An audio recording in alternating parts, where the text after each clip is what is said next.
नमस्कार, रुपालीज किचन रेसिपीजमध्ये तुमचं स्वागत आहे। तुम्ही रगडा पॅटीस हे नेहमी बाहेरचं खाल्लेलं असेल, पण आज तोच रगडा पॅटीस मी अगदी चटपटीत असा घरच्या घरी बनवणार आहे। अगदी स्ट्रीट स्टाईल अशी चव येणार आहे आपल्या ह्या रगडा पॅटीसला। खूपच सोपी रेसिपी आहे। चला तर मग आपण रेसिपीला सुरुवात करूया।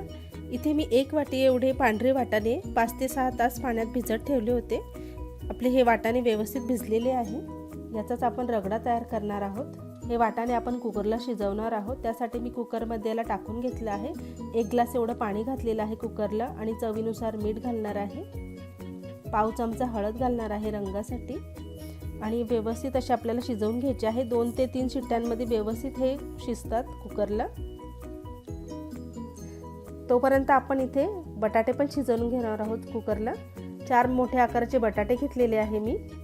हे बघा, इथे आपला रगडा तयार झालेला आहे। वाटाणे व्यवस्थित शिजले आहे। एका भांड्यात काढून घेतलेला आहे आणि थोडं पाणी पण घातलेलं आहे मी याच्यामध्ये। बटाटे पण आपले शिजले आहे, तुम्ही पाहू शकता। 4 ते 5 शिट्ट्यांमध्ये व्यवस्थित बटाटे शिजलेले आहे। आता मी किसणीच्या सहाय्याने याला व्यवस्थित किसून घेणार आहे, जेणेकरून याच्यामध्ये कुठे गुठळ्या राहता कामा नये। व्यवस्थित असं हाताने मळून झाल्यानंतर याच्यामध्ये मी थोडे मसाले घालणार आहे। 1 चमचा एवढं मी लाल तिखट घेतलं आहे। 1 चमचा एवढं मी धनजिरा पावडर घेतलेली आहे।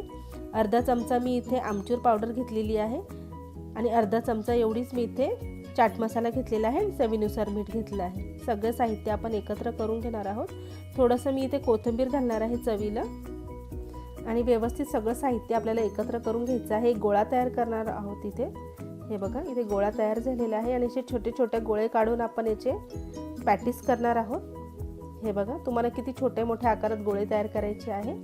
अशा प्रकारे चपट्या आकाराचे आपण इथे पॅटीस तयार करणार आहोत।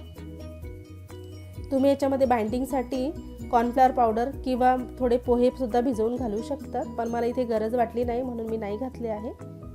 आता आपण छान असं तेल गरम करून घेतलं आहे। सगळ्या पॅटी आपण व्यवस्थित अशा छान फ्राय करून घेणार आहोत। शॅलो फ्राय करते आहे मी इथे।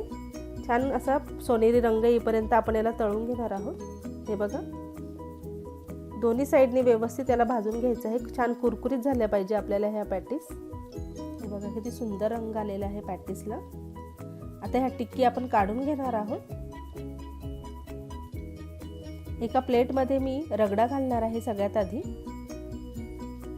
तुम्ही या रगड्यामध्ये सुद्धा थोडा चाट मसाला वगैरे घालू शकतात, पण इथे प्लेन ठेवलेला आहे। आता आपण जी टिक्की बनवलेली आहे, पॅटीस बनवले आहे, ते घालणार आहोत।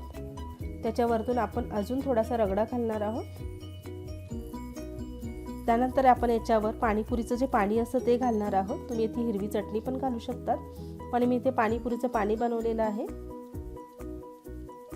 तुम्हाला किती तिखट वगैरे पाहिजे असेल त्यानुसार तुम्ही इथे घालू शकता। आणि इथे आपण ही चटणी घालणार आहोत चिंचेची, ज्याने छान आंबट गोड अशी चव येईल। थोडा कांदा घालूया वरतून, कोथिंबीर पण घालूया, ज्याने अजून चव वाढेल आपल्या ह्या रगडा पॅटीसची। बारीक शेव घातलेली आहे वरतून मी अजून। हे बघा, खाण्यासाठी अगदी तयार आहे आपला हा रगडा पॅटीस, घरच्या घरी बनवलेला। अगदी स्ट्रीट स्टाईल आहे हा।